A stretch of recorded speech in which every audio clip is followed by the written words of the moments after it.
Professor doctor Mukesh Kher जी, IIT Delhi. Radhe Radhe Swami ji.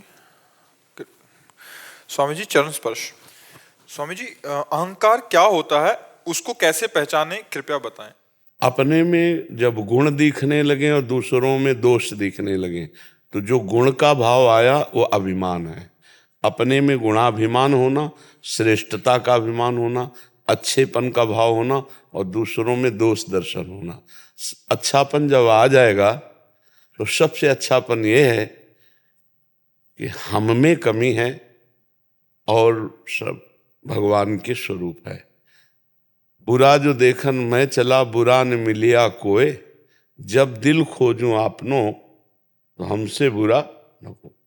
मतलब अपने में बुराई को देखना, और अपने में बुराई है तो इसका मतलब अभी हम में अच्छाई वो नहीं आई जिससे अच्छाई कहते हैं।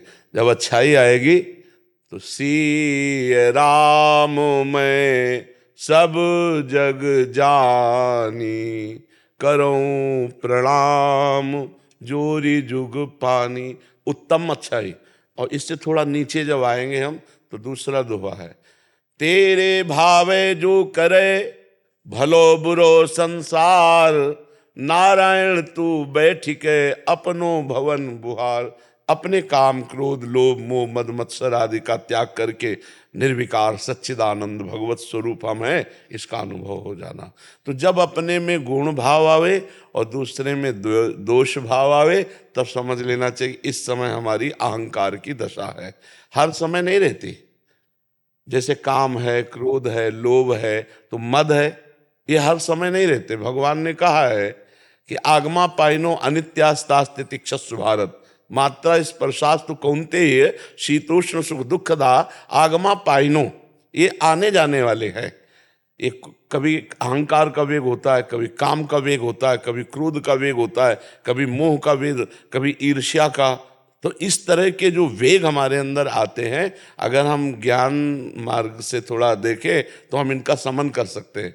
क्योंकि ये मेरे में नहीं आते, ये अंतःकरण में आते हैं। और अंतःकरण के हम जानने वाले हैं, तो हमारे में तो कभी कोई विकार आ ही नहीं सकता है। चेतन अमल, अमल माने निर्विकार, ईश्वरंश जीव अविनाशी, चेतन अमल सहज सुख राशि। हम मल को स्वीकार करते हैं। अंतःकरण में, शरीर में जो भी विकार आते हैं उनको मैं स्वीकार करता हूं कि ये मेरे में आए, तभी मैं पतित हो जाता हूं। नहीं तो शरीर और अंतःकरण और स्वभाव, स्थूल सूक्ष्म कारण, तीनों शरीर मेरे यात्रा के लिए है, लेकिन मैं नहीं हूं शरीर। जैसे मेरा स्वभाव, मेरा मन, मेरा तन, ये ऐसे ही हमसे दूर हैं जैसे मेरा मकान। बस अज्ञान के कारण हम इतना तन्मय हो गए हैं कि शरीर और अंतःकरण के विकारों को हम अपने में देखते हैं। तो अहंकार की स्थिति बराबर नहीं रहती कि बराबर अहंकार भरा रहे। नहीं, आगमा पाइनो अनित्यास्तास्ति तिक्षस्व भारत, इनका वेग आता है और नष्ट हो जाता है। अब उस समय संभालने की कोशिश करें जब दूसरों में दोष दर्शन हो रहा है तो अपने में अहंकार आ रहा है। जब हम दूसरों को लघु समझते हैं, अपने को श्रेष्ठ समझते हैं, तब अहंकार की वृत्ति होती है। उस समय अहंकार की वृत्ति का दमन भगवान के चिंतन से करना चाहिए। नाम जप करते हुए ये चिंतन करना चाहिए कि हम में क्या गुण है। एक से एक महापुरुष हुए हैं, एक से एक भगवान के परमहंस जन हुए हैं, भगवान के बड़े दाता हुए हैं, बड़े राजा ऐसे हुए, चक्रवर्ती सम्राट, शास्त्रों यज्ञ करने वाले बड़े। हमारा क्या गुण है? अगर भगवान ने हमें गुण दिया है तो उसको हमें अहंकार थोड़ी करना है। अगर उसमें दोष है तो आज दोष है, कल उसमें गुण भी आ जाएगा, भगवान उसके ऊपर भी कृपा करेंगे। इस तरह विचार के द्वारा अहंकार का समन होता है। आप समझ पाए? अगर जो हम ये कहें कि मैंने ये किताब लिखी है, ये सब अहंकार के मैंने अंदर, ये सब करा, ये अहंकार है। ये सब अहंकार। यहां तक कि भक्ति का भी अहंकार होता है। तो भगवान ने कहा है कि भक्ति का भी अहंकार मैं नष्ट कर देता हूं। जैसे नारद जी को अहंकार हुआ मैं काम विजयी, तो फिर आप चरित्र पढ़कर देख लीजिए, फिर आखिरकार काम ही काम सताने लगा और भगवान को शाप दे दिया। इतना काम से मोहित हो गए कि भगवान को शाप दे दिया। तो जो अहम जनित मैं के साथ जो कुछ भी लग जाए वो अहंकार होता है। शुद्ध मैं अहम नहीं होता। शुद्ध मैं ब्रह्म है। जो मैं केवल है वो ब्रह्म है, और मैं के साथ जो भी जुड़ जाए उसे अहंकार कहते हैं। जैसे मैं पुरुष, तो आपको देहाभिमान पुरुषत्व का है। मैं के साथ जो जुड़ा वो अहंकार पुष्ट कर देगा। महाराज जी, इसमें एक चीज है, जैसे हम व्यवहार में रहना है, संसार में रहना है, वहां सम्मान मिलेगा। जैसे बुक लिखी है मान लीजिए, तो कोई पुरस्कृत करेगा, तो उस समय क्या ऐसा सरल भाव रखें कि बाहर से भले ही उस समय अंदर हम पुरस्कार लेंगे, हम माला पहनेंगे, लेकिन अंदर से विचार चल रहा है कि ये सब श्री भगवान की कृपा है जो मेरे अंदर ऐसी बुद्धि दी और उस बुद्धि से ये ग्रंथ लिखा और उसका ऐसा हमें सम्मान प्राप्त। बाहर से भले कोई भी कुछ बोलता रहे, उससे हमें कोई अंदर स्वीकार, अंदर अगर गर्व आया, गर्व इस रूप में आया, वो सब मिट्टी हो गया, कुछ उसका लाभ नहीं मिला। बात समझ आई ना? मैं के साथ जो भी प्राकृतिक जुड़ता है उसका गर्व होना, ये अहम कहलाता है। अस जन्मा जन्मा ही प्रभुता पाई जाए। जो पद है उस पद का अहंकार होना। बोले इसे अपनी विद्वता का बहुत अहंकार है, बोले इसे अपने शरीर के बल का बहुत अहंकार है, बोले इसको धन का बहुत मैं के साथ जो जुड़ा, विद्या रूप महत्व कुल धन यौवन अभिमान, ये 6 चीजें अभिमान के लिए बहुत पुष्ट करती है।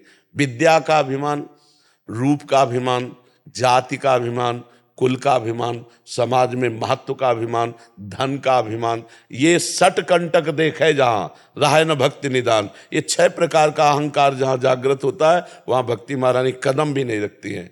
वो केवल स्वांग करेगा संसार की रिझाने के लिए, शुद्ध भक्ति वहां प्रकाशित नहीं हो सकती जहां अहंकार। महाराज जी, भले बाहर से सफाई ना दें, बट अंदर ये बात रहेगी। सफाई देने की जरूरत नहीं है।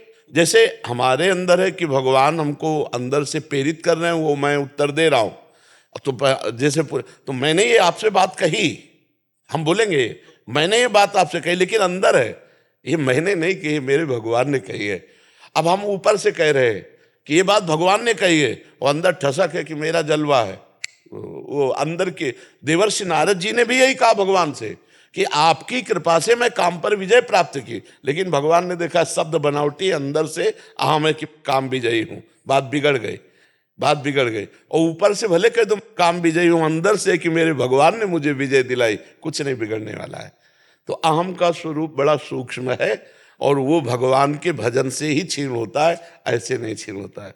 मतलब इतना प्रबल अहंकार हो जाता है। एक बार बाणासुर अपनी 2 भुजाओं से ताली बजा रहा था, भगवान शिव तांडव कर रहे थे, तो भगवान ने देखा ताल पे ताल मिला के बजा रहा है, तो 1000 भुजाएं दे दी, शास्त्र बाहु दे दिया।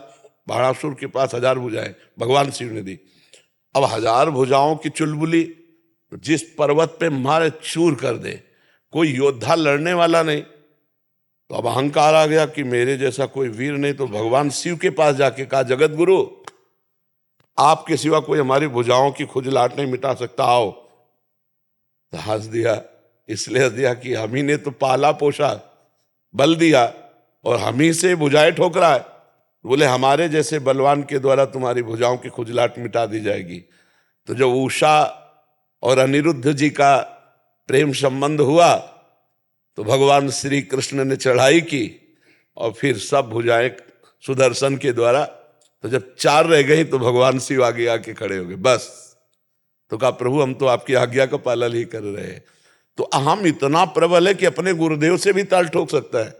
उन्हीं के द्वारा दी हुई विद्या से उन्हीं को नीचा दिखाने की कोशिश कर। अहम बहुत विचित्र है और बड़ा सूक्ष्म है, और अहम जिसके अंदर जागृत होता है वो जान नहीं पाता।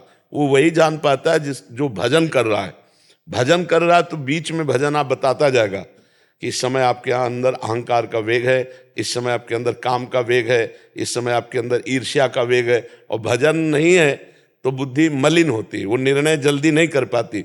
हो सकता है वो बाद में निर्णय करे कि यार तुम्हें अहंकार था, तुम ऐसा बोल गए, वो बाद में लेकिन तत्काल निर्णय पवित्र बुद्धि करती है। और पवित्र बुद्धि होती ईश भजन सारथी सुजाना, भगवान का नाम जप करने से बुद्धि पवित्र हो जाती है और अहंकार भी गलित हो जाता है। जी समझ में आया?